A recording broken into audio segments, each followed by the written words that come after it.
प्रेरणास्पद कथा YouTube channel पर मैं धनंजय जैन आप सभी का हार्दिक अभिवादन करता हूँ। छोटी सी कहानी डीजे की जुबानी। दोस्तों, प्रेरणास्पद कथा यूट्यूब चैनल पर हमेशा एक कहानी प्रेरणा से ओतप्रोत रहती है और मैं चाहता हूँ कि जन जन तक ऐसी छोटी छोटी कहानियाँ पहुँचे और कुछ न कुछ नसीहत लेकर वे अपने जीवन को निर्माण बनाने की दिशा में अग्रसर होते रहे। किसी ने ठीक ही कहा है, तमाम जिंदगी लग जाती है घर बनाने में और बच्चों को मिनट नहीं लगता है घर को मकान बनाने में। घर और मकान, इन दोनों में रात दिन का फर्क है। दोनों ईंट चुना पत्थर से बना हुआ है।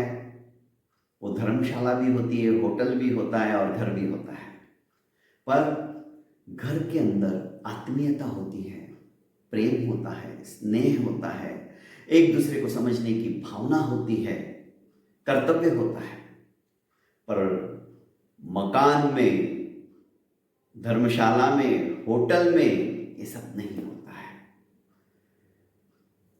विस्तृत रूप से मैं आपको कभी मौका मिला तो जरूर बताऊंगा घर को हम कैसे स्वर्ग बना सकते हैं।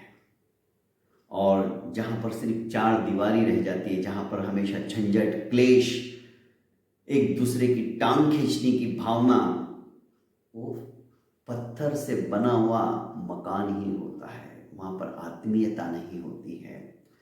दो भाई थे, बचपन में ही माता पिता का स्वर्गवास हो गया था। पिताजी ने 2 मंजिला बनाया था मकान, जो कि आज मैं उसे मकान कह रहा हूं, पर वो घर था, प्रेम था, सौहार्दपूर्ण वातावरण था। पर अब दोनों भाई, उन्होंने कब उस घर को मकान के अंदर परिवर्तित कर दिया पता ही नहीं चला, क्योंकि छोटी छोटी बातों के ऊपर उनके बीच में वही मनस्यता बढ़ती ही चली गई। बड़ा भाई नीचे रहता था, छोटा भाई ऊपर रहता था। बड़ा भाई सवेरे जल्दी उठकर ऑफिस जाता था और गाड़ी उसकी पहले लग जाती थी गैरेज में और पीछे छोटे भाई की लगती थी।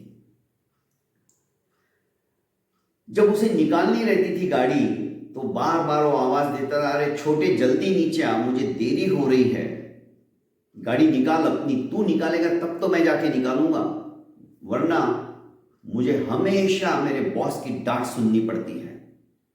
इसे बड़ी झंझलाहट होती थी। हर बार क्या मुझे टोकते रहते हैं, बाहर लगा लेनी चाहिए गाड़ी। पर सरकारी नौकरी होने की वजह से सवेरे 9 बजे निकल जाता था और शाम को 5 बजे छुट्टी होती आ जाता था। और छोटा भाई दुकानदार था, वो लेट आता था, गाड़ी पीछे लगती थी। छोटी छोटी बातों पर जिसका कोई अस्तित्व नहीं, महत्व नहीं, तो भी वो तुल पकड़ लेती थी। बड़ा भाई चिल्लाता था, छोटे बच्चों को समझा, वो इतना उधम मचाते, नीचे धप धप की आवाज आती है। हर बार कुछ ना कुछ छोटा सा कारण लेके दोनों के बीच में तकरार बढ़ जाती थी। एक दिन गणपति का चंदा लेने के लिए गली के ही कुछ बच्चे आए। बड़े ने, छुट्टी का दिन था, 5100 रुपए की पावती फाड़ दी। वे बच्चे, ये ऊपर से देख रहा था, बाहर से ही सीढ़ियां थी, सीढ़ियां चढ़कर ऊपर की तरफ जाने लगे छोटे के घर पे। तो बड़े भाई ने उनको टोका कि ऊपर कहां जा रहे हो, कि चंदा लेने, कि नहीं नहीं, ये एक ही घर है, हम कोई अलग नहीं है, चंदा तो तुम्हें मैंने दे दिया है, अब चलो यहां से। बस इतनी सी बात जीवन के अंदर परिवर्तन लाने में सक्षम हो गई। छोटा सोचने लगा, मैं बड़े भाई के प्रति व्यर्थ के अंदर द्वेष भावनाएं पालता हूं।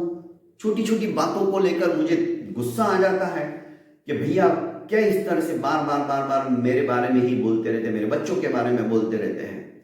पर ये तो मुझे अपना ही समझते हैं, आज भी ये मुझे पराया नहीं समझ रहे, अपने ही घर का सदस्य समझ रहे। बस विचारों में परिवर्तन आया और जीवन जीने की शैली ही बदल गई। तो दोस्तों, घर को मकान मत बनने दो, घर को घर ही रहने दो। छोटी छोटी बातें हमारे जीवन के अंदर परिवर्तन लाने में सक्षम होती है। यदि हमने पॉजिटिवता से सोचना शुरू कर दिया तो जीवन सचमुच में स्वर्ग जैसा अनुभव करेगा।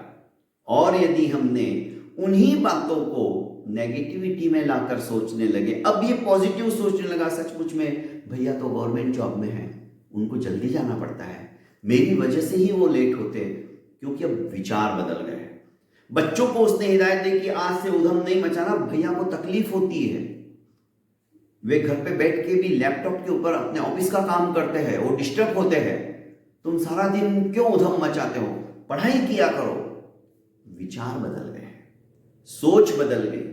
तो दोस्तों, हमें भी अपनी सोच बदलना चाहिए। अपने घर के सदस्यों के प्रति उनके कहने के पीछे आशय क्या है, थोड़ा सा उनकी जगह पर रह के यदि हम सोचेंगे तो शायद द्वंद्व, झगड़ा, क्लेश सब कुछ समाप्त हो जाएगा। बहुत बहुत धन्यवाद।